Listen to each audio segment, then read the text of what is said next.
Pour cette 34e édition des Journées européennes du patrimoine, la ville de Ondres et l'association Éclat ont souhaité mettre en avant une exposition d'outils anciens dirigée par un collectionneur. Je suis d'une famille de vignerons, donc je me suis intéressé assez jeune à la façon dont on faisait les tonneaux, parce que ça m'étonnait d'avoir de ces tonneaux qui ne fuyaient pas, qui n'étaient pas collés, qui n'étaient pas...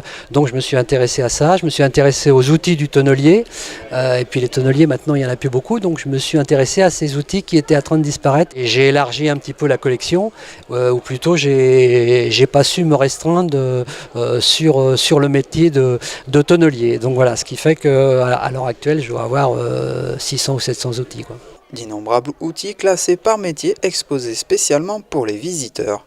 Afin de mieux connaître ces appareils, certains datant du XVIIIe siècle, j'ai demandé à Dominique de nous faire une petite visite guidée. Alors ici, le maréchal Ferrand, des outils un petit peu plus rébarbatifs, un coupe-queue pour couper la queue des chevaux notamment. Et ça coupe très très bien. Ici un outil un petit peu barbare aussi, qui consistait à coincer la mâchoire du cheval ouverte pour pouvoir travailler sur ses dents. Donc on desserrait, on mettait mâchoire supérieure, mâchoire inférieure, et ensuite on écartait, et le cheval était coincé, il ne pouvait plus refermer sa mâchoire sur la main du vétérinaire qui travaillait à l'intérieur. Alors ici, ce sont des outils d'orfèvre, donc il y a des outils un petit peu plus petits, ce qu'on appelle un chalumeau à bouche. Donc le gaz arrivait d'un côté, de l'autre côté l'orfèvre soufflait pour que la flamme ait la couleur voulue et donc la température voulue. Qu'est-ce qu'on peut dire? Alors ça, c'est un outil aussi qui est relativement rare. C'est un outil, c'est une machine qui permettait de tailler les diamants. Donc le diamant était situé, il était coincé ici, on descendait progressivement et on dégrossissait le diamant. Il y avait une poulie qui faisait tourner le tout. Alors là, des outils divers. Ça, souvent, les gens calent quand on leur demande ce que c'est. Ils essayent de... C'est un moule pour faire les grandes hosties, les hosties que le prêtre utilise. Donc c'est un moule pour couper les hosties.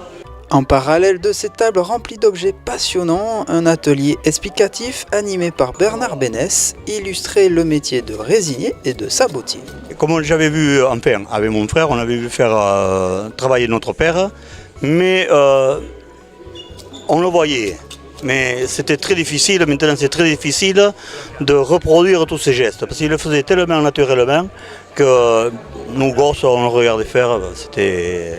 Maintenant, c'est un peu ma passion aussi de faire pour remettre au goût du jour les résiniers et les sabotiers, parce que ça c'est véritablement le métier de sabotier. Il faisait des sabots pour la semaine et les sabots pour le dimanche.